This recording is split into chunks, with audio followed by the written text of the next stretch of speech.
After thousands of years ruling over a vast territory in Essos, the Valyrian freehold suffered a terrible disaster in 114 BC, likely resulting from the eruption of the 14 Flames, the chain of volcanoes where they first discovered the dragons which made them so successful in battle. Yet while the doom of Valyria destroyed their cities and government, some few dragon lords survived, fortunate to be away from their homeland at the time. Among these survivors were the Targaryens of Dragonstone, a minor noble family who left the Valyrian Peninsula 12 years before the Doom, when Daenys the Dreamer, a daughter of their house, had a vision of the future, convincing her father to move them far away. As a result, the Targaryens continued on, ruling over a small island in the Narrow Sea, becoming one of the last families in all the known world to possess dragons and dragon riders. For over a century, the Targaryens remained on their island, watching as Essos descended into chaos and war, with the Dothraki plundering their way through the east, while the Free Cities battled for supremacy in the west. During this time, 4 of their 5 dragons died, leaving only Balerion the Black Dread. However, 2 new hatchlings were also born, in Vhagar and Meraxes. Things started to change, however, when young Aegon Targaryen succeeded as head of their house, at last choosing to flex their considerable might by involving themselves in the wars of nearby Essos. As the oldest and largest of the Free Cities, Volantis believed themselves to be the rightful heirs of Valyria and began expanding their territory, and so Aegon Targaryen assisted those resisting Volantene aggression by mounting his dragon Balerion and burning an enemy fleet sent against Lys. With the Volantene Wars over and the Free Cities left in relative peace, Aegon turned his attention west, preparing for the invasion of Westeros. Despite his people's history in Essos, it was the western continent which called to Aegon, even constructing an elaborately carved table with a detailed map of Westeros, more than 50 feet long and 25 feet wide. Yet while Aegon considered the entire continent one territory for him to conquer and rule, Westeros at the time was separated into 7 distinct kingdoms, with Torrhen Stark ruling over the Kingdom of the North, young Ronnell Arryn ruling over the Kingdom of Mountain and Vale, with his mother Shara acting as regent, Harren Hoare ruling over the Kingdom of the Isles and Rivers, Loren Lannister ruling over the Kingdom of the Rock, Mern Gardner IX ruling the Kingdom of the Reach, Argilac Durrandon ruling the Kingdom of the Storm, and elderly Maria Martell ruling as Princess of Dorne.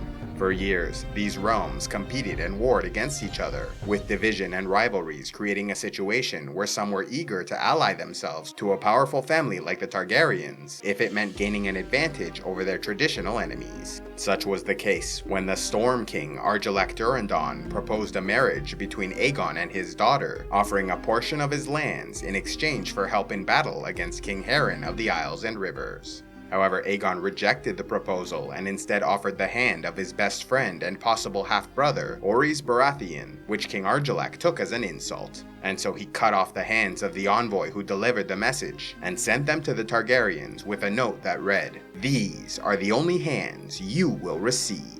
With hostilities escalating, Aegon took counsel with his sister wives, Rhaenys and Visenya, as well as his bannermen from House Velaryon, Celtigar, and Massey, deciding at last to begin their invasion of Westeros. Sending ravens to all the major houses of the continent, they demanded submission to House Targaryen in exchange for allowing the nobles to keep their lands and positions of authority. Though some sent counter-proposals, the terms were largely rejected by the 7 kingdoms. Aegon then gathered together an army of less than 1,600 soldiers, in addition to the dragons Balerion, Meraxes, and Vhagar, landing their host next to 3 hills at the mouth of the Blackwater Rush.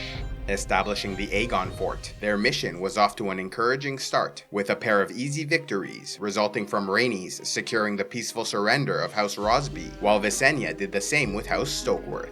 Slowly growing the size of their army, their first true battle was against House Darklyn of Duskendale and the Mutins of Maidenpool, who joined together and raised an army of 3,000 men. Although they outnumbered the Targaryens, their soldiers were unable to withstand an onslaught of dragonfire, resulting in the death of both Lords Darklyn and Mutin, leaving their successors no choice but to surrender. With their territory quickly expanding, Rhaenys and Visenya placed a Valyrian steel circlet inlaid with rubies upon Aegon's head, crowning him as King of Westeros. Continuing on with their war of conquest, the campaign for the Vale soon began, with Daemon Valerion sailing the Targaryen fleet to take Gulltown, supported in the air by Visenya flying upon Vhagar.